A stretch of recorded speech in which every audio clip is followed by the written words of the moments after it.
Hey guys, welcome. My name is Joy, and thanks for tuning into my YouTube channel, True Grit RN. I decided to do a live video because right now my time is very limited. Don't really have time to film a video and edit it, add music, and all the other stuff that I've done in my past vlogs. So I just wanted to do a quick update on what's been going on. Since I last vlogged, I have already taken 2 classes. I got A's in both of those classes, and those 2 classes were contemporary history and community health nursing. Just as a recap, I am going to Chamberlain College of Nursing. I'm doing the RN to BSN online track. I started in October 2017, and I was told I needed 12 classes to graduate. So far, I've completed 10 classes, thank God. I'm currently in my 11th class now in the 3rd week. I'm taking evidence-based practice. And I'm telling you, it's kind of a beast. I mean, I thought statistics was.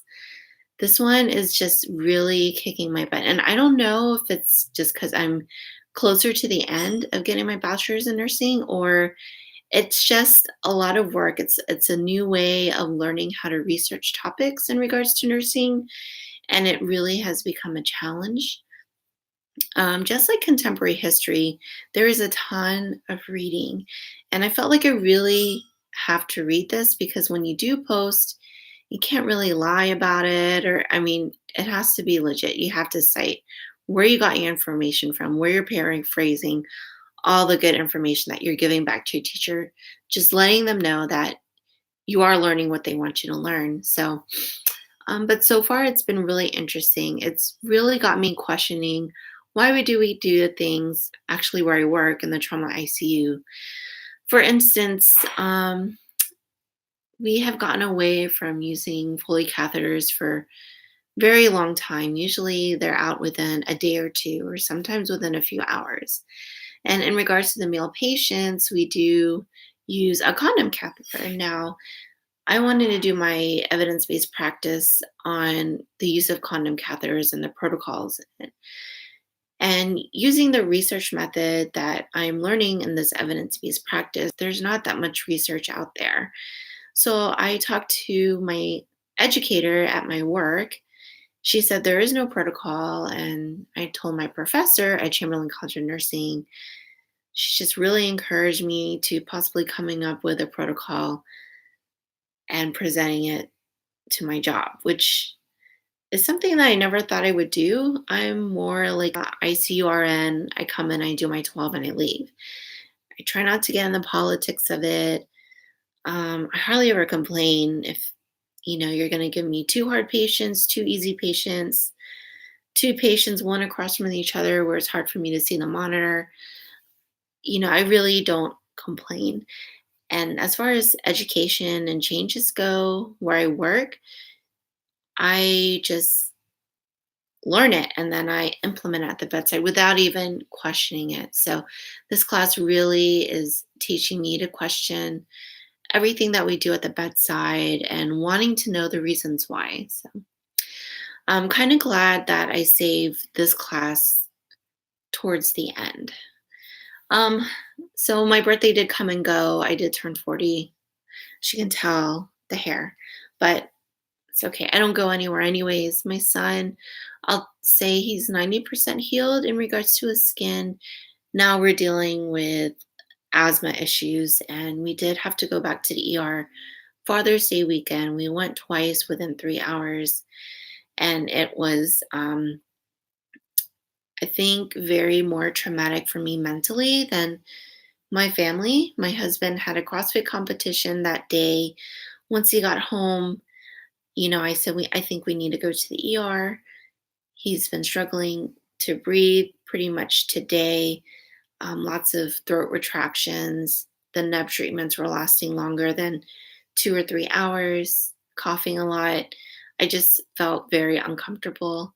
So they gave us one treatment with Atrovent, and then they monitored us. And then we got home. Well, actually, we went to Target real quick to get a quick toy and then went back home. And then the coughing resumed. So I went ahead and gave an albuterol treatment. And the coughing just went from 0 to 100 in regards to the extremeness. And I called the pediatric ER and I told them that we were coming back. So, and unfortunately, at that time, we had to give another dose of oral steroids. So the last time we got one was in January, and that one was called prednisolone. It was 5 mils twice a day for 5 days or 4 days. This one was called Decadron. It was IV form, but they gave it orally. I was told it's the least preservatives, one time deal.